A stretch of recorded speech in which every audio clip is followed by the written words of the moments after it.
حضرت عمر رضی اللہ تعالیٰ عنہ کا دربار لگا ہے. ایک شخص کو پکڑ کر لوگ لے آتے ہیں کہ اس شخص نے ہمارے باپ کو قتل کر دیا. حضرت عمر رضی اللہ تعالیٰ عنہ نے پوچھا کیا ماجرا ہے بھائی؟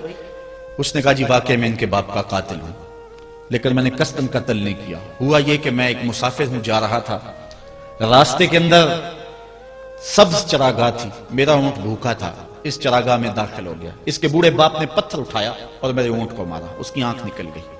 مجھے بڑا غصہ آیا، میں نے وہی پتھر اٹھا کر اس کے باپ کو دے مارا، لیکن وہ ایسے ٹکانے پہ لگا کہ اس کا باپ فوراً فوت ہو گیا.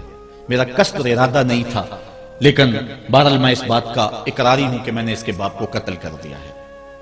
آپ جو حکم سنائیں میں اس کو قبول کروں گا، لیکن میں ایک مہلت مانگتا ہوں کہ میرے دوست، میرے بھائی کی کوئی رقم میرے ذمہ ہے، میرے پاس اس نے امانت رکھی ہوئی ہے اور وہ مجھے پتا ہے کہ میں نے کہاں چھپا کے رکھی ہوئی ہے. اگر آپ فیصلہ کر دیتے اور میری گردن کاٹ دی جاتی ہے تو وہ امانت جو میں نے رکھی ہوئی ہے سنبھال کر کے، میرے علاوہ کوئی جانتا بھی نہیں ہے، تو وہ اس تک کون پہنچائے گا؟ اگر آپ مجھے 3 دن کی مہلت دے دیں تو میں جا کر کے اس کی امانت اس کو واپس کر کے پھر واپس آؤں گا، پھر یہ پھندا پھانسی کا میں اپنے گلے میں ڈلوانے کے لیے تیار ہوں گا. حضرت عمر رضی اللہ تعالیٰ عنہ نے فرمایا کہ کوئی شخص تیری ضمانت دے دے تو ہم تجھے چھٹی دینے کے لیے تیار ہیں.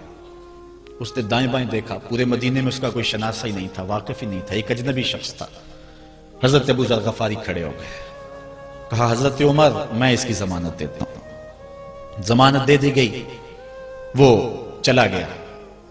تیسرے دن وعدے کا جو وقت تھا، لوگ جمع ہو گئے، دربار لگ گئے. ابھی تک آنے والا نہیں آیا.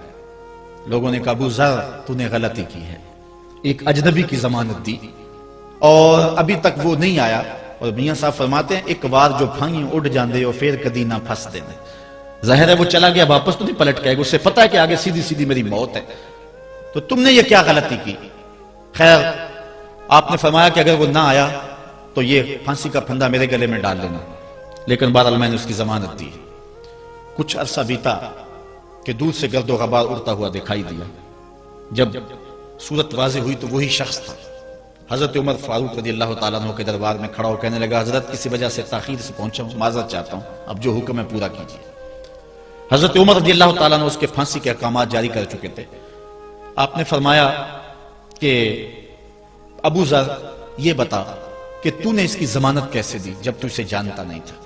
تو سنو حضرت ابو ذر غفاری نے کیا کہا. کہا ایک اجنبی میرے محمد کے مدینے میں پناہ مانگ رہا تھا اور اس نے چاروں سمت دیکھا اور کوئی شخص نہیں تھا جو اس کو امان دیتا اور اس کی ضمانت دیتا، تو میں نے اس لیے ضمانت دے دی کہ نہ بھی آیا تو اپنی جان چلی جائے گی. کل کو یہ تو نہیں کہے گا کہ محمد کے مدینے میں کسی نے ضمانت مانگی تھی، پورے شہر میں کوئی ضمانت دینے والا نہیں تھا.